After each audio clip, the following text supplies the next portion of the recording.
कहानी तीन दीप एक ज्योति। गांव के पुराने पीपल के नीचे बैठा 8 साल का अनुज अपने दादाजी से सवाल पूछ रहा था। दादाजी, ब्रह्मा, विष्णु और शिव में कौन सबसे बड़ा है? दादाजी मुस्कराए। उन्होंने अपनी लकड़ी की छड़ी जमीन पर रखी और अनुज को अपने पास बैठा लिया। बेटा, ये तीनों अलग अलग नहीं है। ये तो एक ही परम सत्य के तीन रूप हैं, जैसे एक ही सूरज सुबह, दोपहर और शाम में अलग अलग दिखता है, वैसे ही ब्रह्मा, विष्णु और महेश एक ही ब्रह्म के तीन स्वरूप हैं।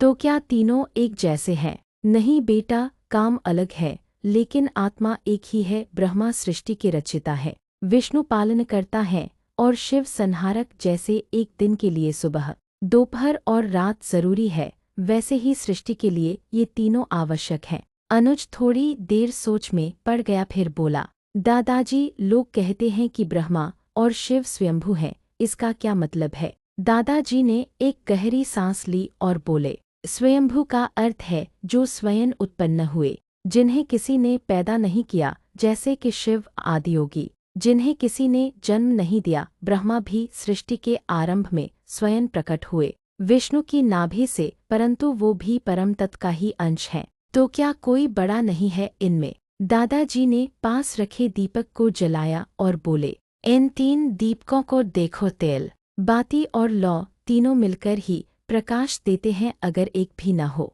तो अंधकार छा जाएगा। वैसे ही त्रिमूर्ति एक दूसरे पर निर्भर है, कोई बड़ा या छोटा नहीं। अनुज मुस्कराया, पर उसकी जिज्ञासा अभी भी पूरी नहीं हुई थी। दादाजी, फिर लोग अलग अलग भगवान की पूजा क्यों करते हैं? दादाजी ने धीरे से कहा, बेटा, जैसे एक ही पानी को कोई जल कहता है, कोई पानी कोई वाटर, वैसे ही एक ही ईश्वर को लोग अलग अलग रूपों में पूजते हैं। कुछ को ब्रह्मा के सृजन में आस्था है, कुछ को विष्णु के पालन में, और कुछ को शिव के तप और तांडव में, लेकिन अंत में सब उसी एक ब्रह्म की ओर जाते हैं। तभी हवा चली और दीपक की लौ हिलने लगी। दादा जी ने हाथ से ढककर उसे संभाला। देखा बेटा, जैसे हवा आई और लौ डगमगाने लगी, वैसे ही जब अज्ञान की हवा चलती है तो हम भ्रम में पड़ जाते हैं, पर जब ज्ञान की ढाल होती है तो हम समझ पाते हैं कि तीनों दीप एक ही ज्योति से जलते हैं।